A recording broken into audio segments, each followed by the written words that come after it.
Hello friends, welcome back to my channel. Friends, ನೀವು ನೋಡ್ತಾ ಇದ್ದೀರಾ Kavitha's Kannada recipe channel. Friends, ಇವತ್ತಿನ ವಿಡಿಯೋದಲ್ಲಿ ಒಂದು ಡಿಫ್ರೆಂಟ್ ಆದಂತಹ ಸ್ನ್ಯಾಕ್ಸ್ ರೆಸಿಪಿನ ತೋರಿಸ್ತಾ ಇದ್ದೀನಿ. ತುಂಬಾ ಸುಲಭವಾಗಿ ಮಾಡ್ಕೊಳ್ಬೋದು. ಮಕ್ಕಳು ಸಾಯಂಕಾಲ ಟೀ ಟೈಮಲ್ಲಿ ಸ್ನ್ಯಾಕ್ಸ್ ಕೇಳಿದರೆ ಹಾಗೂ ಬೆಳಗಿನ ಬ್ರೇಕ್ಫಾಸ್ಟ್ಗೂ ಕೂಡ ಈ ಒಂದು ರೆಸಿಪಿನ ಟ್ರೈ ಮಾಡ್ಬೋದು. ಸೊ ಫ್ರೆಂಡ್ಸ್, ಬನ್ನಿ ಹಾಗಾದರೆ ತಡ ಮಾಡ್ದೇನೆ ಈ ಒಂದು ರೆಸಿಪಿನ ಯಾವ ರೀತಿ ಮಾಡೋದು, ಇದಕ್ಕೆ ಬೇಕಾಗುವ ಸಾಮಾನುಗಳು ಯಾವಂತೇಳಿ ತೋರಿಸ್ತೀನಿ. ಬನ್ನಿ ನೋಡ್ಕೊಂಡು ಬರೋಣ, ಓಕೆನಾ?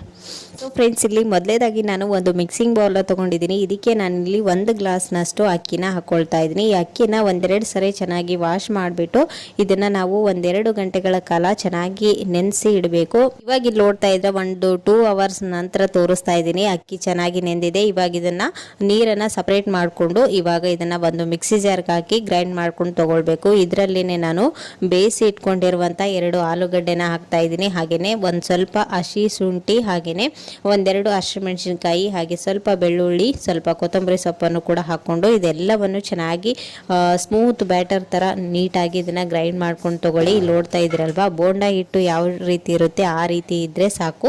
ಇವಾಗ ಇದು ಪರ್ಫೆಕ್ಟ್ ಆಗಿ ರೆಡಿ ಆಗಿದೆ. ಇವಾಗ ಇದಕ್ಕೆ ನಾವು ಉಳಿದಿರ್ತಕ್ಕಂಥ ಇಂಗ್ರೀಡಿಯೆಂಟ್ಸ್ ನ ಆಡ್ ಮಾಡೋಣ. ಇವಾಗ ಇದಕ್ಕೆ ನಾನಿಲ್ಲಿ 1 ಟೇಬಲ್ ಸ್ಪೂನ್ ಅಷ್ಟು ಜೀರಿಗೆ ಹಾಗೂ ರುಚಿಗೆ ತಕ್ಕಷ್ಟು ಉಪ್ಪು ಮತ್ತೆ ಸ್ವಲ್ಪ ಕೊತ್ತಂಬರಿ ಸೊಪ್ಪನ್ನ ಹಾಕೊಂಡಿದ್ದೀನಿ. ಹಾಗೇನೆ ಸಣ್ಣದಾಗಿ ಕಟ್ ಮಾಡಿರುವಂತಹ ಕರಿಬೇವು ಸೊಪ್ಪನ್ನ ಹಾಕೊಂಡಿದ್ದೀನಿ. 1 ಟೇಬಲ್ ಸ್ಪೂನ್ ಅಷ್ಟು ಗರಂ ಮಸಾಲಾನ ಹಾಕ್ತಾ ಇದ್ದೀನಿ. ಇವಾಗ ಇವೆಲ್ಲವನ್ನು ಹಾಕಿ ಚೆನ್ನಾಗಿ ಒಂದ್ಸರಿ ಮಿಕ್ಸ್ ಮಾಡ್ಕೊಳ್ಳೋಣ. ಈ ಕಡೆ ಇಲ್ಲಿ ನೋಡ್ತಾ ಇದ್ರೆ ನಾನು ಕೊಕೊನಟ್ ಚಟ್ನಿನ ಇದ್ರ ಜೊತೆಗೆ ಸೈಡ್ ಡಿಶ್ ಆಗಿ ಸರ್ವ್ ಮಾಡ್ತಾ ಇದ್ದೀನಿ. ಈ ರೆಸಿಪಿನ ನಾನು ಆಲ್ರೆಡಿ ಶೇರ್ ಮಾಡಿದ್ದೀನಿ. ಇದರ ಲಿಂಕ್ ಅನ್ನ ನಾನು ಡಿಸ್ಕ್ರಿಪ್ಷನ್ ಬಾಕ್ಸ್ ಅಲ್ಲಿ ಕೊಟ್ಟಿರ್ತೀನಿ, ನೀವು ಬೇಕಂದ್ರೆ ಹೋಗಿ ಚೆಕ್ ಮಾಡ್ಕೊಳ್ಬಹುದು. ಇವಾಗ ಇಲ್ಲಿ ನೋಡ್ತಾ ಇದ್ರೆ ಈ ಕಡೆ ಎಣ್ಣೆ ಕೂಡ ಕಾದಿದೆ. ಎಣ್ಣೆ ಕಾದ ನಂತರ ಸ್ಟವ್ ನ ಐ ಫ್ಲೇಮ್ ಅಲ್ಲಿ ಇಟ್ಕೊಂಡು, ಅಂದ್ರೆ ಎಣ್ಣೆ ತುಂಬಾ ಬಿಸಿ ಇರುವಾಗನೇ ಈ ಒಂದು ಬೋಂಡನ ಹಾಕೊಳ್ಬೇಕು. ಇಲ್ಲಿ ನಾನು ಸಣ್ಣದಾಗಿರುವಂತ ಚಿಟ್ಟಿ ಬೋಂಡಗಳನ್ನ ಹಾಕೊಳ್ತಾ ಇದ್ದೀನಿ. ದೊಡ್ಡದಾಗಿನೂ ಕೂಡ ನೀವು ಮಾಡ್ಕೊಳ್ಬಹುದು. ಸಣ್ಣದಿದ್ರೆ ನೋಡೋದಕ್ಕೂ ಕೂಡ ಕ್ಯೂಟ್ ಆಗಿ ಚೆನ್ನಾಗಿರುತ್ತೆ ಅಂತೇಳಿ ಅಷ್ಟೇನೆ. ಇವಾಗ ಇಲ್ಲಿ ನೋಡ್ತಾ ಇದ್ರೆ ಕಾದಂತ ಎಣ್ಣೆಗೆ ಸಣ್ಣ ಬೋಂಡಗಳನ್ನ ಹಾಕೊಳ್ತಾ ಇದ್ದೀನಿ. ಒಂದ್ ಸೈಡ್ ಚೆನ್ನಾಗಿ ಫ್ರೈ ಆದ ನಂತರನೇ ಇನ್ನೊಂದ್ ಸೈಡ್ ಟರ್ನ್ ಮಾಡ್ಕೊಂಡು ತಗೊಳ್ಳಿ. ಇದಕ್ಕೆ ಯಾವುದೇ ರೀತಿ ನಾವು ಸೋಡಾನ ಯೂಸ್ ಮಾಡಿಲ್ಲ. ಸೊ ಹೆಲ್ದಿ ಆಗಿರುವಂತಹ ಬ್ರೇಕ್ಫಾಸ್ಟ್ ಅಥವಾ ಸ್ನ್ಯಾಕ್ಸ್ ರೆಸಿಪಿ ಅಂತಾನೆ ಹೇಳ್ಬೋದು. ಇವಾಗ ಇಲ್ಲಿ ನೋಡ್ತಾ ಇದ್ರ ಎರಡೂ ಕಡೆನೂ ಚೆನ್ನಾಗಿ ಕ್ರಿಸ್ಪಿಯಾಗಿ ಫ್ರೈ ಆದ ನಂತರ ಇದನ್ನ ಎಣ್ಣೆಯಿಂದ ಸಪ್ರೇಟ್ ಮಾಡ್ಕೊಳ್ಳೋದಷ್ಟೇನೆ. ಸೊ ಫ್ರೆಂಡ್ಸ್, ನೋಡಿದ್ರಲ್ವಾ ಎಷ್ಟು ಸುಲಭವಾಗಿ ನಾವು ಈ ಒಂದು ಈಸಿ ಸ್ನ್ಯಾಕ್ಸ್ ರೆಸಿಪಿನ ಟ್ರೈ ಮಾಡ್ಬೋದು ಅಂತೇಳಿ. ಯಾವುದೇ ಹಿಟ್ಟುಗಳು ಬೇಕಾಗಿಲ್ಲ, ಜಸ್ಟ್ ಆಲೂಗಡ್ಡೆ ಮತ್ತು ಅಕ್ಕಿ ಎರಡೂ ಇದ್ದರೆ ಸಾಕು. ನೀವು ಈ ಒಂದು ಇನ್ಸ್ಟೆಂಟ್ ಆದಂತಹ ಸ್ನ್ಯಾಕ್ಸ್ ರೆಸಿಪಿನ ಟ್ರೈ ಮಾಡ್ಬೋದು.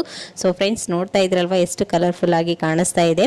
ನೋಡಿದ್ರೇ ತಿನ್ಬೇಕನ್ಸುತ್ತೆ. ಇನ್ಯಾಕೆ ತಡ, ನೀವು ಕೂಡ ಮನೆಯಲ್ಲಿ ಒಂದ್ಸರಿ ಟ್ರೈ ಮಾಡಿ ಹೇಗೆ ಬಂತು ಅಂತೇಳಿ ನನಗೆ ಕಮೆಂಟಲ್ಲಿ ತಿಳಿಸಿ, ಓಕೆನಾ? ಇವತ್ತಿನ ಈ ಒಂದು ಸ್ನ್ಯಾಕ್ಸ್ ಅಥವಾ ಬ್ರೇಕ್ಫಾಸ್ಟ್ ರೆಸಿಪಿ ನಿಮಗೂ ಕೂಡ ಖಂಡಿತ ಇಷ್ಟ ಆಯ್ತು ಅಂತ ಅನ್ಕೊಂಡಿದ್ದೀನಿ.